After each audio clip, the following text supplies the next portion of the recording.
And that's your biggest worry? Yes, any kind of virus, but most probably something similar to influenza. Because of air travel? Through the air. Coughing. I'm sorry, I meant people on planes. That was something you described in your book. Yes, a new virus in Madagascar, say, could be in Chicago within a matter of weeks, and we end up with a global pandemic. Pan meaning all, the whole world becomes sick all at once.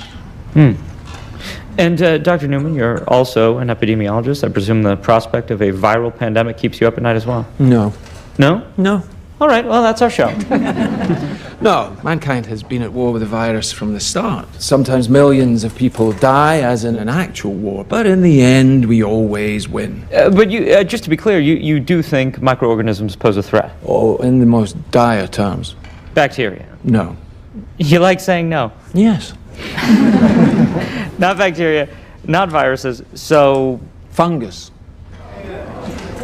Yes, that's the usual response. Fungi seem harmless enough.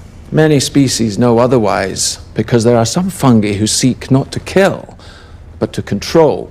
Let me ask you, where do we get LSD from? Where do you get it from? It comes from ergot, a fungus.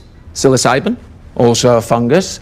Viruses can make us ill, but fungi can alter our very minds. There's a fungus that infects insects, gets inside an ant, for example, travels through its circulatory system to the ant's brain, and then floods it with hallucinogens, thus bending the ant's mind to its will.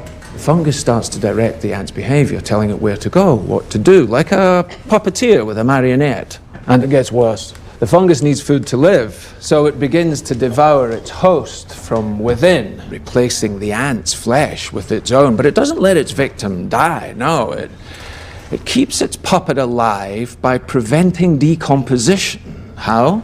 Where do we get penicillin from? Fungus. Dr. Schoenheis, you're in distress. Fungal infection of this kind is real, but not in humans. True, fungi cannot survive if its host's internal temperature is over 94 degrees. And currently there are no reasons for fungi to evolve to be able to withstand higher temperatures. But what if that were to change? What if, for instance, the world were to get slightly warmer? Well, now, there is reason to evolve. One gene mutates, and an Ascomycetia, Candida, ergot, Cordyceps, Aspergillus, any one of them could become capable of burrowing into our brains and taking control, not of millions of us, but billions of us.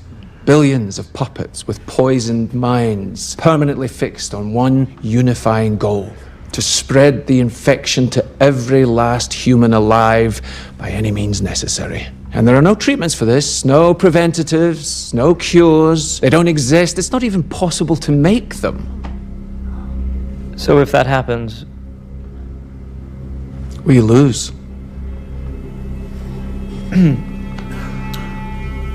We'll be back.